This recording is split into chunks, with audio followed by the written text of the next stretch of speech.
She almost got rid of him the week before. The golden retriever's name was Cedar, and he had been with the Eugene family for 3 years before Dorothy stopped dismissing what he was doing. She was a pharmacist. She thought this mattered. It would turn out that her professional knowledge was exactly what delayed her understanding.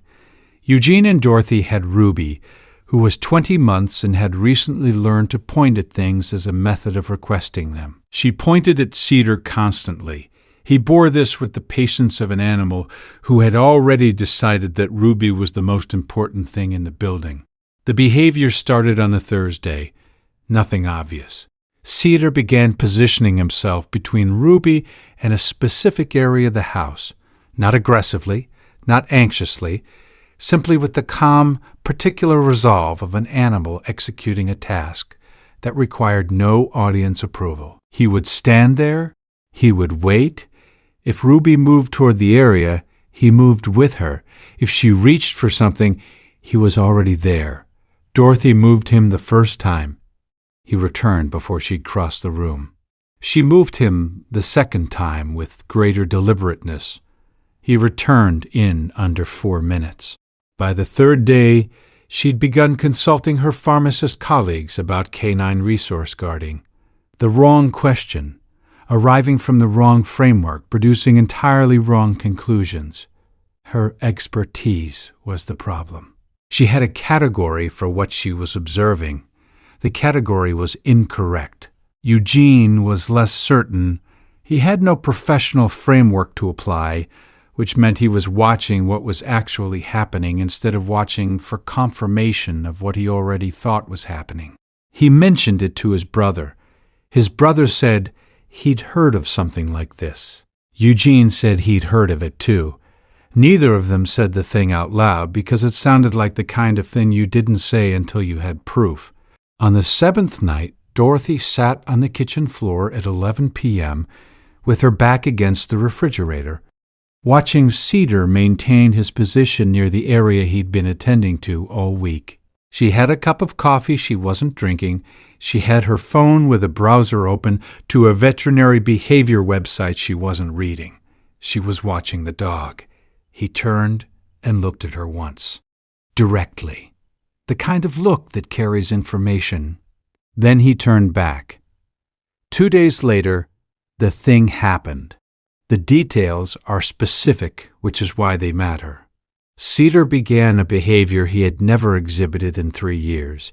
He moved from his position and pressed himself against Eugene's legs repeatedly in the direction of the phone that was sitting on the counter. Eugene reached for it. Cedar continued pressing toward it. Eugene called the number he needed to call. What the geriatric specialist found was grandparent dementia episode. The geriatric specialist explained the science afterward. Dogs can detect the cortisol and stress hormone spike preceding a dissociative episode. The window between detectable and symptomatic, in this specific case, was the window in which Cedar had been standing in exactly that spot, in exactly that position, for exactly that many days. She had left the stove on and the back door open. The baby was 11 feet from both, the geriatric specialist said. Dorothy wrote it down. Not because she needed to. She would remember it without writing. But because she needed to do something with her hands in that moment. She had a category now. The category was, I had a professional framework that was wrong. The dog had no professional framework and was right. This is not an abstract thing. The family went through the math together later. The number of days, the progression of what had been building, the window they'd had.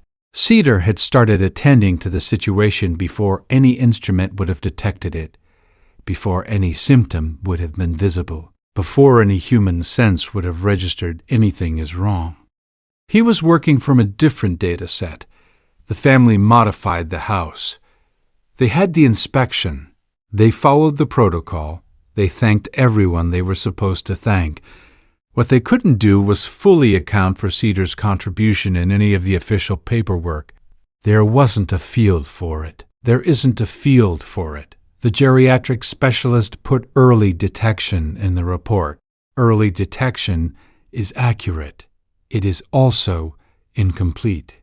Dorothy sits differently on the kitchen floor now, differently than she sat in the beginning of this story. Lower, more settled, with Cedar beside her instead of across the room from her. She had 20 years of professional training. She had a dog who'd been paying attention to things she didn't have instruments to measure. She doesn't say she was wrong. She says she was working with incomplete data. Cedar has no opinion on the distinction.